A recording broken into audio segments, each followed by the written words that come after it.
So could you do me a favor? So can you just describe the setting, describe what we're looking at, where we are, what the people look like at this gathering? Just describe it for me. So we're standing outside of Moore Library at Marshall, which is a mostly brick building that's older than most other buildings on campus. This is Gavin Reynolds, a freshman at Marshall University in Huntington, West Virginia.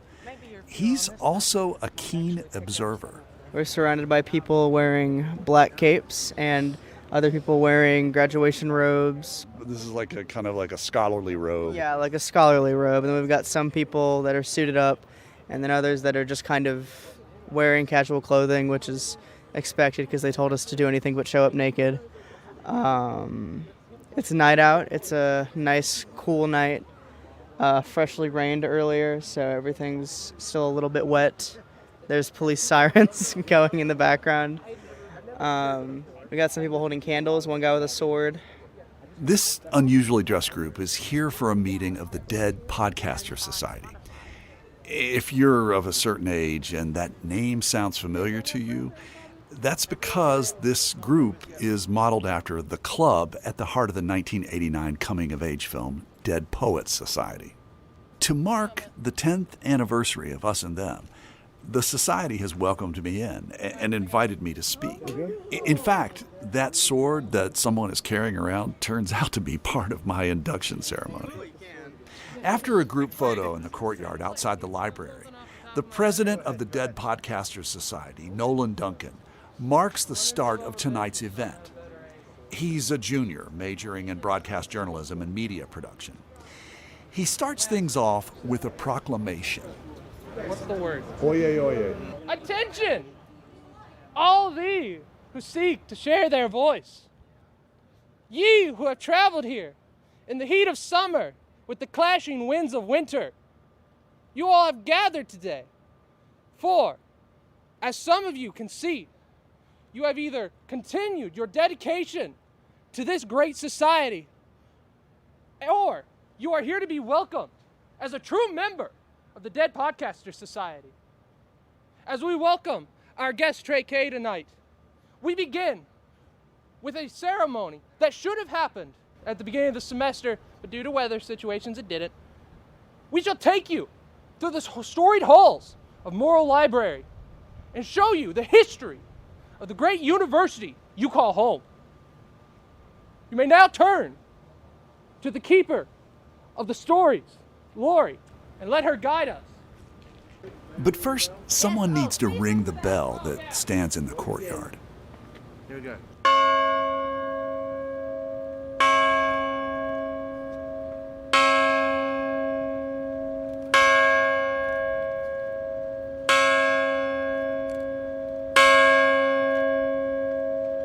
The aforementioned keeper of the stories is Marshall librarian Lori Thompson, the head of the Special Collections Department.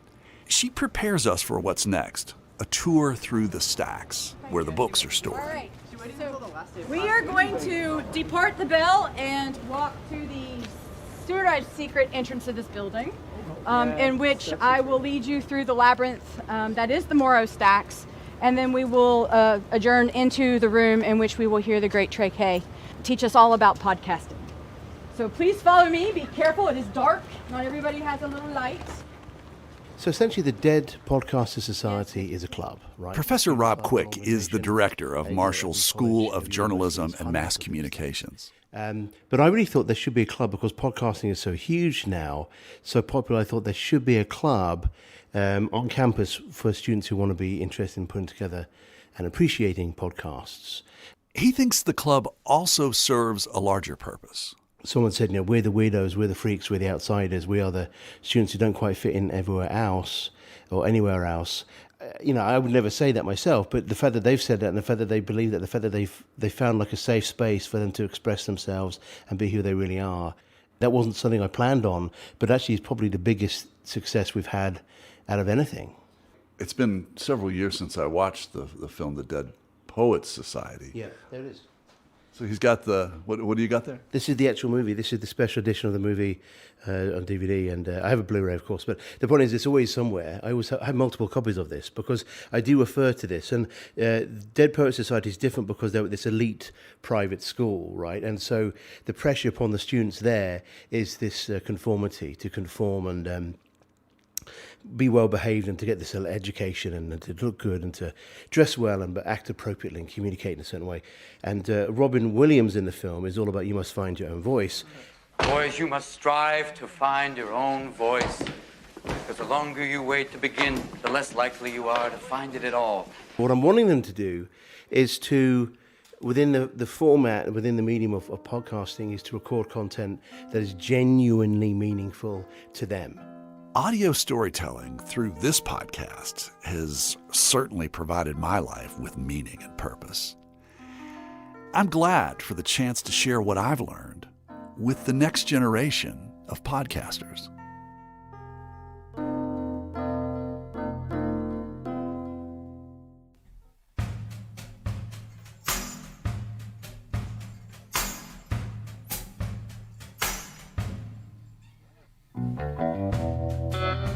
From West Virginia Public Broadcasting and PRX, this is Us and Them, the show that tells the stories about the things that divide us and bring us together. I'm Trey Kay. Us and Them got its start in May 2015. The pressures of running this operation are huge. I've put thousands of miles on my car reporting stories. I'm always raising money, and every day I'm up against a deadline. But the rewards are even bigger. I've met incredible people and have forged bonds with folks whose views and opinions are far from my own. I deeply enjoy listeners' feedback, positive and negative. And doing this work has helped me find my voice. Let's return now to the Morrow Library at Marshall University and my friend and journalism professor, Rob Quick.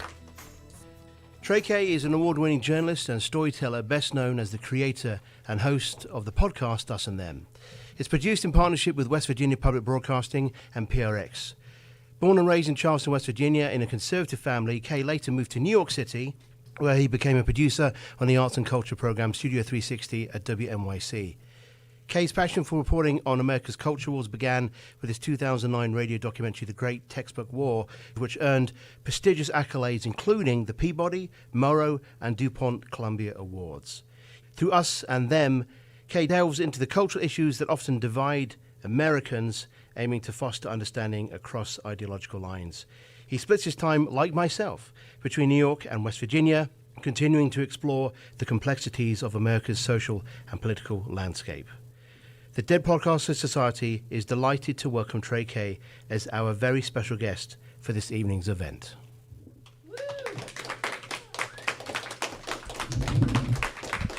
Thank you. Thank you so much. I'm just delighted to be here for multiple reasons. One reason is that for the past 16 years, I've been coming to Marshall University to make presentations, and I'm just so proud to be here to, in many ways, celebrate my 10 years by just having a little bit of talk with the Dead Podcasters. I love this idea of the Dead Podcasters Society, and I loved the movie The Dead Poets Society. The whole idea of a group of young people, probably who in the area where they grew up felt like a misfit, and that you come to college or you come to someplace and you find your tribe. And this whole idea of that somebody, maybe it's a professor like Dr. Quick, in the movie it was Robin Williams, but somebody who kind of nurtures this group to come together and find the beauty in art and find the beauty in supporting creativity. And the mere fact that you value this is something that makes you brethren with me. Us and Them started back in 2015. And if you ask me, and there's different people who could say different things, but I believe the podcast revolution started somewhere around 2012, 2013. And I feel that that I was in the early wave of the beginnings of podcasting, and it was kind of a heady thing because you felt like you were doing something that nobody else was doing. There weren't that many of us out there doing it, and when we were doing this little thing, it was really connecting. They were writing about us in the New York Times, and it was very, very exciting. But when I started Us and Them, I realized that I wanted to kind of build on this thing that I started with the Great Textbook War, which was looking at the culture wars in America, the things that we as Americans fight about. And it's usually things that divide us, values. We are divided over politics. We're divided over religion. We're divided over race. We're divided over human sexuality. We're divided over issues like abortion, immigration, drugs. And those are the types of things that I wanted to focus on in the show. Coming back from this experience of making the Great Textbook War, while I was making that, I had established a relationship with the woman who kicked off the Kanawha County textbook controversy. Her name was Alice Moore. She and I see the world totally different. She is a preacher's wife, a conservative Christian.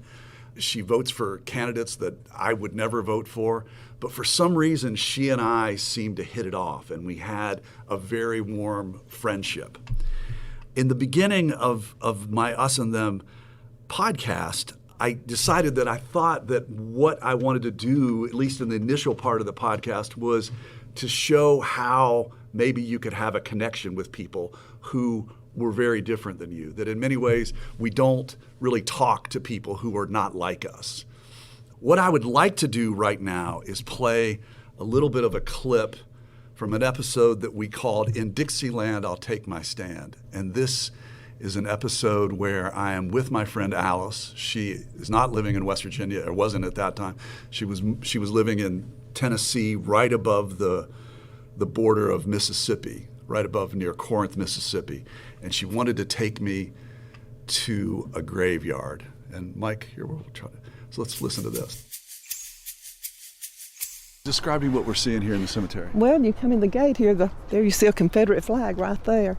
And they're scattered all over the cemetery. I counted 17 one time. It's an old cemetery, so you expect that, you've got Confederate soldiers out here. What do you feel like when you see the flag here in the cemetery? I love the flag.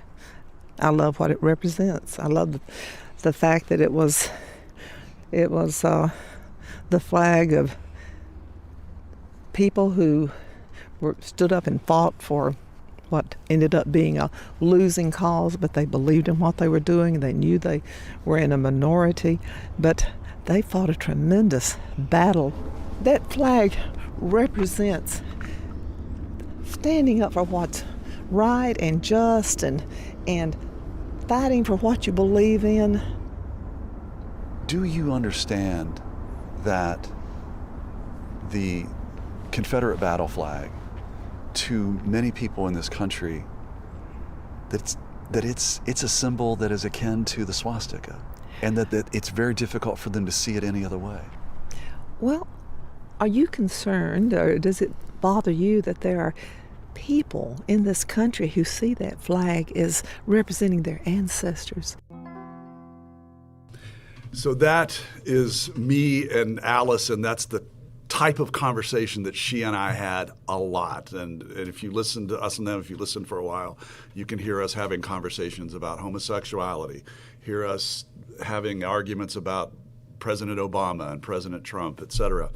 In many ways, my relationship with Alice was the thing that got me started and the kernel of my idea for my podcast. Does anybody have a question or a comment of some of the parts that we heard?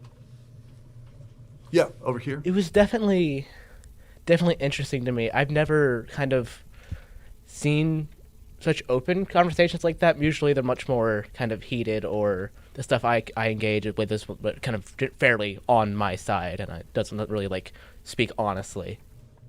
I think one of the things that's kind of wonderful about this podcast medium, and particularly the audio part of it, is that the intimacy of it. I've also worked in video, and when you do that, you have to show up with a bunch of lights and make sure that everything's right, and the person wants to have makeup on, and maybe Alice told me where she was interviewed like that at one point. She had to put her pearls on and all that stuff. But the first time I talked to her, she was just wearing a house coat, and she had a stinky dog at her feet. And basically, as I'm like my Professor Quick, who's next to me, I basically just have a microphone that's, an arm's length away. There's something that's intimate about that. I've got some other clips that I want to play.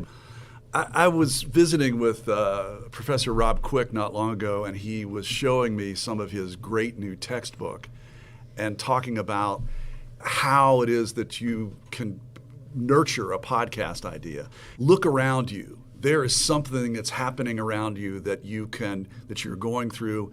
You have all the things you need to make content for a quality podcast. This excerpt that you're going to hear is called Trapped on the Turnpike. So I'm snowed in on the Pennsylvania Turnpike, and it's about 9:16 a.m. on Saturday. And I've been here since about 9 p.m. last night. There was a young woman from one of the cars behind me, passing out small bottles of water. She said that her mother had told her that we were going to be there for a while, but that the National Guard was coming to bring food. This was a relief because I'd eaten all my snacks, and all that I had was a tub of organic salad greens, 2 bell peppers, and half of a cucumber. Hours passed. No National Guard. So there is a guy kind of coming by with it's like a bit of a Polaris or a snowmobile or something like that, trying to help. How you doing? I'm doing okay. Do you got water or anything like that? Yeah, we do. What's happening? Are you guys National Guard or what? No, we're just some rednecks on a 4-wheeler helping people out. And what do you guys think? I mean, I know you don't want to make us despair here, but It'll be a while. Several hours yet. I mean, I'm thinking Monday. I hope not, man. I don't want to do this all weekend, buddy. I'm gonna wear this thing out doing this. Okay, help more people. Thanks, man. Sir. The snow was really coming down as these rednecks on 4-wheelers trudged on to help as many people as they could. So I'm thinking that maybe I just might want to kind of get out and see how people are doing. Okay.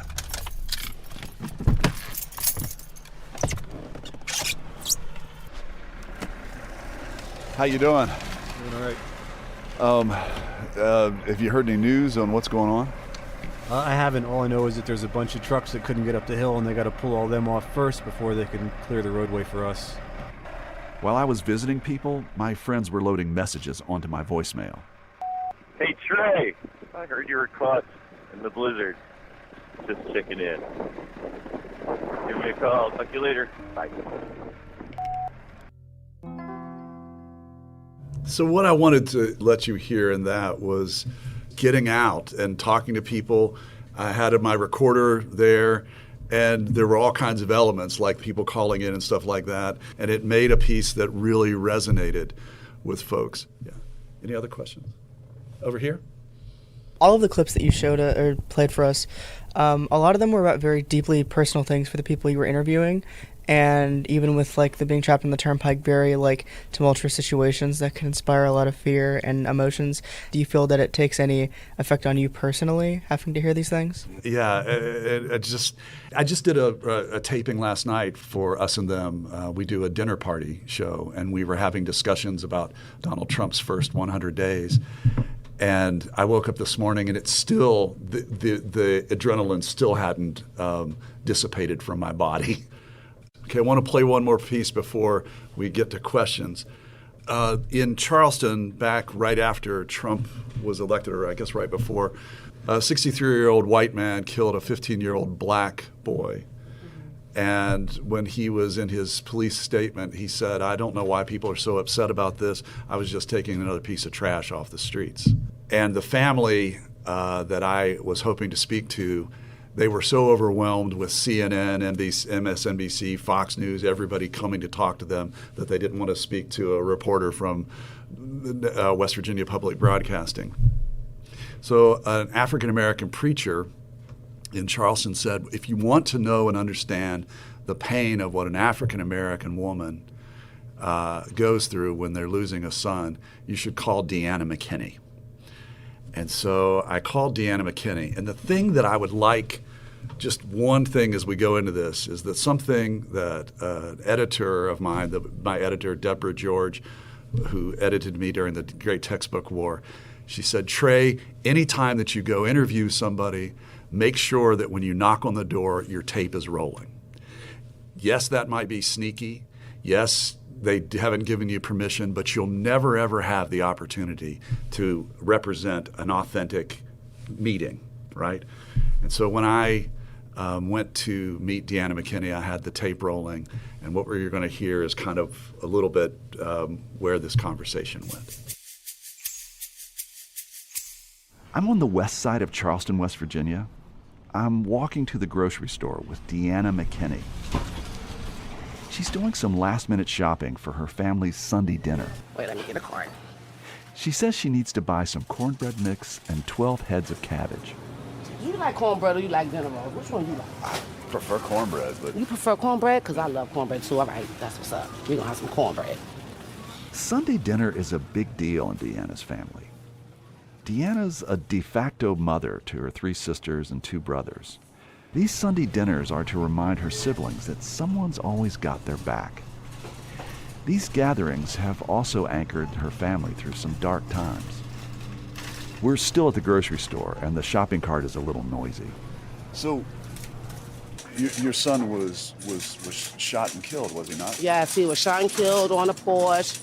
He was at home with his friends, like 2 of his friends, eating pizza on the porch. He stayed on the porch. Deanna's told the story of her son's murder so many times that she can recount it to me, a relative stranger with a microphone, while she picks out cornbread mix at the grocery store. His name was Timel, and his senseless death is an experience that has defined her life and informed who she is. So this is the porch? Yeah, this is the porch. He was right here. We're back at Deanna's house. She shows me where Timel was killed. 3 years earlier, a car of young men who were part of a Detroit gang called the 7 Mile Bloods parked outside of Deanna's house and walked up to this porch. With them was a local team, DJ Carter. Carter pulled out a .40 caliber Glock 23 pistol and fired 17 shots. 4 of those shots hit Timel. The attack was part of Carter's initiation into the gang. Timel wasn't in the gang. He was just caught in the middle. But sometimes people die to make change. Sometimes people die for a purpose. And I believe the shed of my son's blood on this porch that day, that night, was for the purpose that I'm doing now. What's that purpose again? Fighting for my community and all these other kids. I just love hearing that interview with Deanna McKinney, basically explaining the most horrific part of her life while she's in a supermarket. Podcasting and journalism, it generally requires a basic curiosity about the world and a curiosity of how to find out what people think and what they feel and why they came to their feelings and beliefs. What are the tools that you use to ask people these questions? Over here? So, I do a podcast about tea. I try to, whenever I do this podcast, it's with me, a buddy of mine from choir. And so, at least when we're talking with people, when we're talking amongst ourselves, we try to create a very comfy atmosphere. And how many times do you find yourself either needing to create a comfy atmosphere to get people talking, or how many times do you think that atmosphere is going against what you need to talk about? It's a great question. My style of podcasting is kind of from the documentary style. Quite often, a way that you can get to know somebody is to have them either in a space that they feel comfortable in or have them engaged in some type of activity that lets the listener know, get a sense of place, right? So you hear that in the piece with the trapped on the turnpike, but you also hear that in and Deanna McKinney doing kind of her everyday, grocery shopping. But I remember for that piece, and if you listen to the whole piece with Deanna, we did a very emotional interview with her in her living room, just a few feet away from where her son was killed.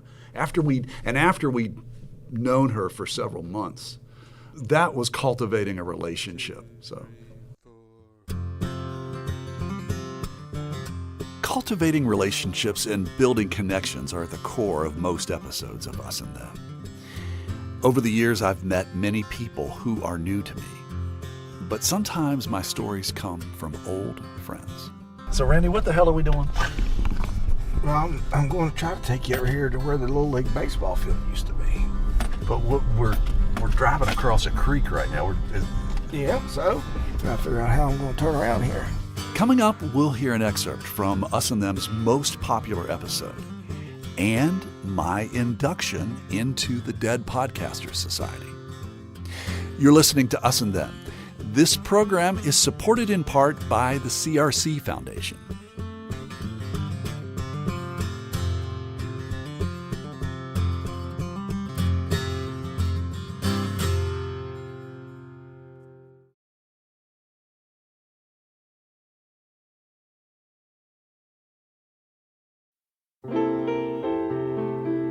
Music lifts us up and brings us together, even when we can't get together in person. Mountain Stage brings you live performances on the air, online, and in our podcast. They remind you how it feels to be in a live audience listening to live music. This is Larry Gross, host of Mountain Stage. Find a link to our stations and our podcast online at mountainstage.org.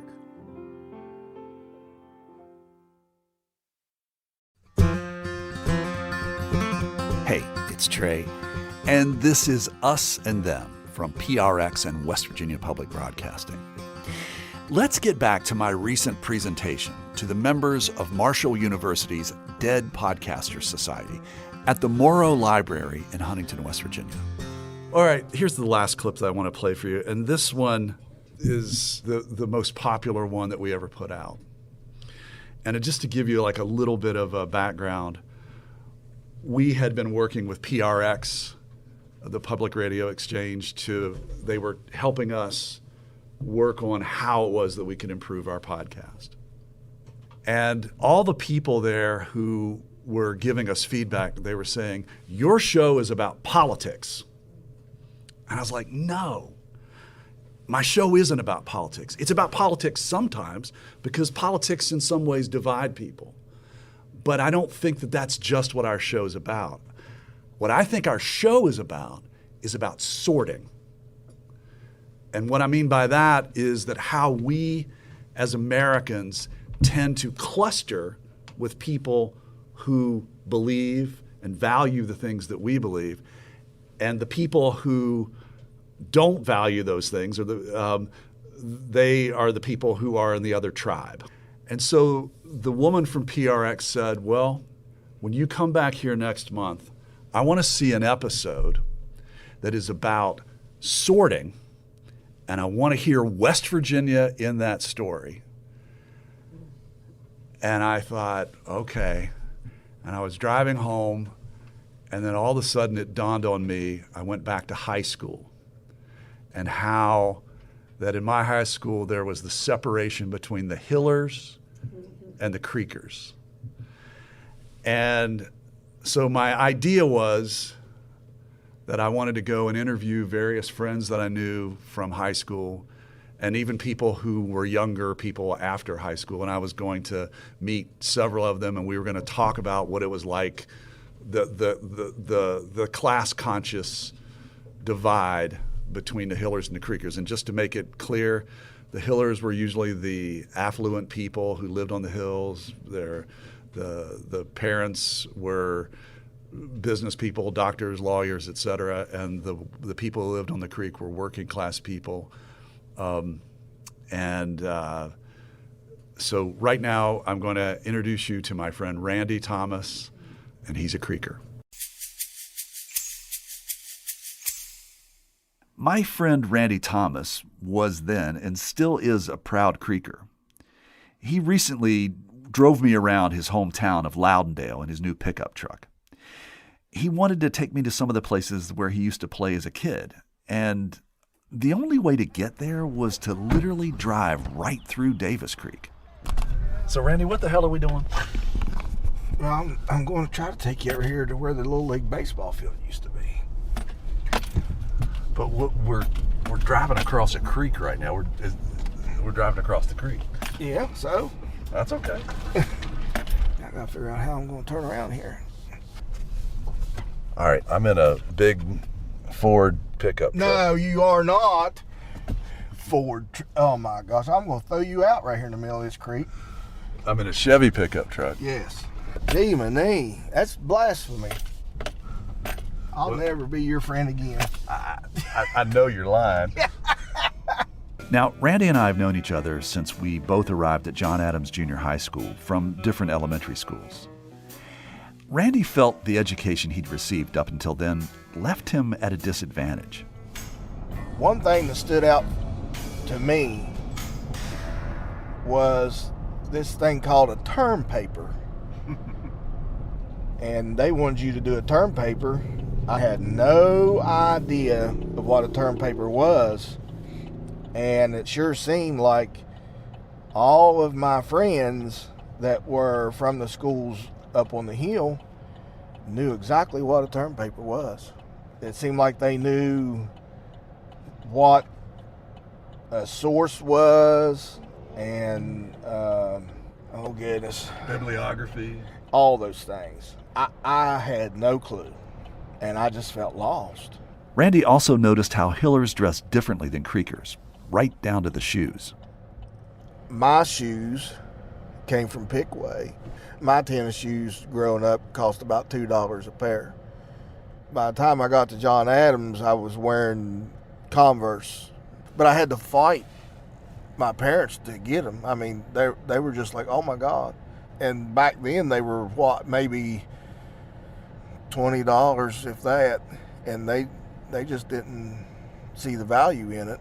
So just walk me through that a little bit. So basically, you went to school and were you kind of a little bit embarrassed of your Pickway shoes and that, like, mom and dad kind of just at least have something that I'm not going to be laughed at or whatever. All these other kids have Adidas and Nikes, and you really had to kind of lean on your parents to let you get some shoes that is that.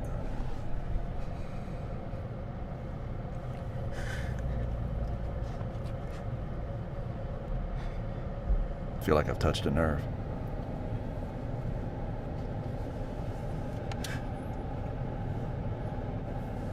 They didn't understand. I don't think they understood the difference.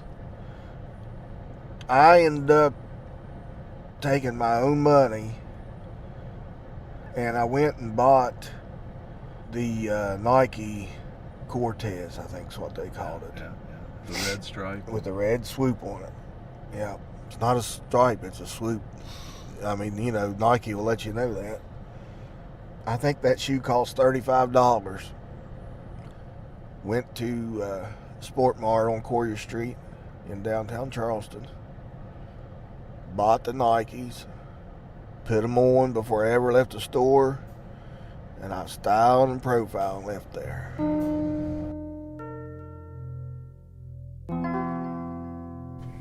A lot of times when we make episodes for Us and Them, we find a topic that is a divide. We go out and talk to people on either side of the issue. And then usually we go find some smarty pants academic who basically tells us what the scholarly dynamic is that we're looking at there. And that's what we plan to do with this episode. But there I was sitting in a Chevy pickup truck in front of my high school alma mater. And I asked that question about the shoes. And I'm telling you guys, the moment of silence, we cut it down. It was palpable. And to look over and see Randy is a big, big man. And then all of a sudden you started to see him just shake and tremble. And you got this idea that this divide thing is not just political. It's not just religion. It's the way that we sort ourselves into different camps, and it's the way that often we're cruel to one another. And you asked me before, I mean, I still get emotional every time I hear that piece of tape. And just to think about like what it was like to sit there with him and to know that at certain times I played a part in being cruel to him. And in some ways, that the Us and Them podcast, you know, I don't know if it necessarily is my therapy, but there have been various times where I've taken the opportunity to redress some things, some cruelties that I have made in my life. One of the very first episodes, I went to a man who was a drag queen in my town, and he took me to where the famous gay bar was in Charleston. And I remember how my buddies would get in the truck and we'd go by and we'd shout at the gay people. I went there with him many, many years later to just talk about that. I think that in many ways, Us and Them has been a chance and an opportunity for me to encourage dialogue across the divide, but in some ways a chance for me to kind of revisit some of the ways that I have encouraged that divide in my life. And I guess I'd like to maybe throw it open to any questions to you folks. Yeah. As journalists, as a society, as a community, as a culture, why do we need journalism that is this more narrative, somewhat personable, longer form, story-driven style of journalism? Why do we need it? Yeah. God. I don't know. I know it appeals to me. Back when I made The Great Textbook War, the people who were on the conservative Christian side of that came back and said, it's so amazing that somebody like you took the time to listen so deeply to our side and didn't just talk about us as being ironic or quaint religious people, that you really listened and heard our side. And at least the type of things that we're doing and the types of things that I hear in public broadcasting anyway, we actually do create a space that I believe is fair and hears people in a way that I don't believe that you hear on cable news or in commercial television, et cetera. I believe that there's something about the integrity of our storytelling. And for my voice in particular, and this is a long answer, my voice in particular, I own where I am on the political spectrum. But I make it clear I'm trying to understand where you're coming from. My dear friend, Professor Quick, has reminded me that that we need to bring this to a close. I am ridiculously grateful to have been invited here tonight and to share a little bit of my work and to have you folks help me celebrate 10 years of doing what I do. I hope that I get to at least to do it another year, or maybe even another 10 years. I'm really grateful. Thank you.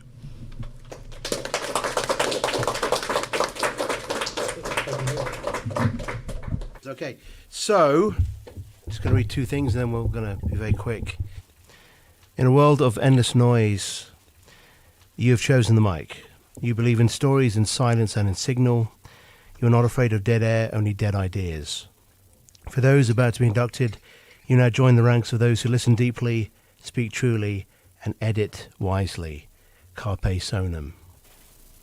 Okay, Mr. Trey Kay. Oh.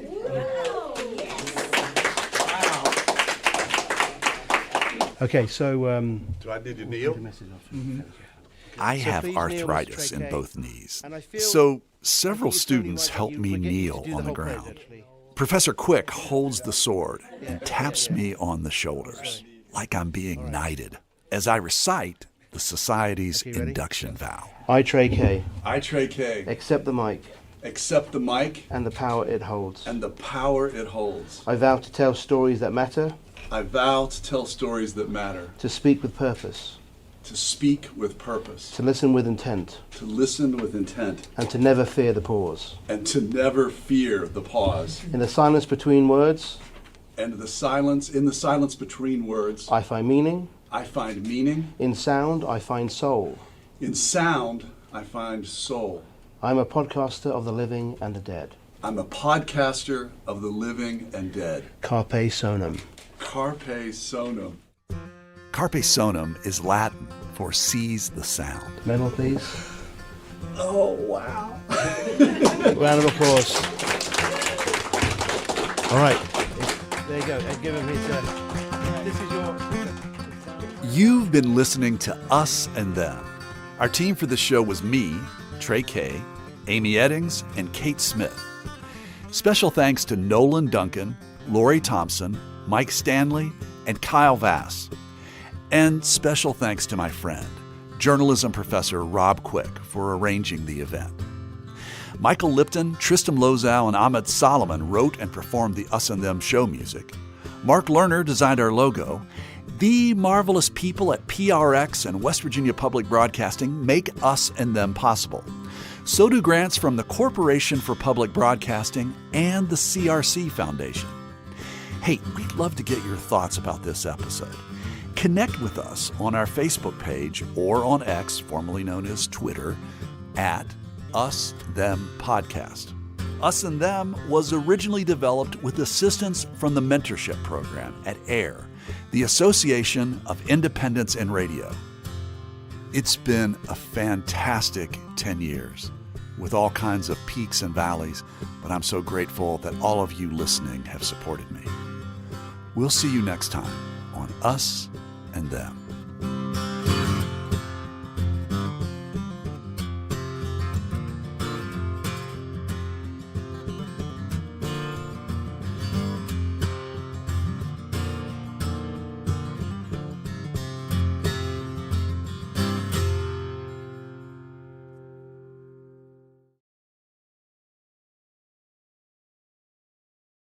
Support for this podcast comes from the Corporation for Public Broadcasting.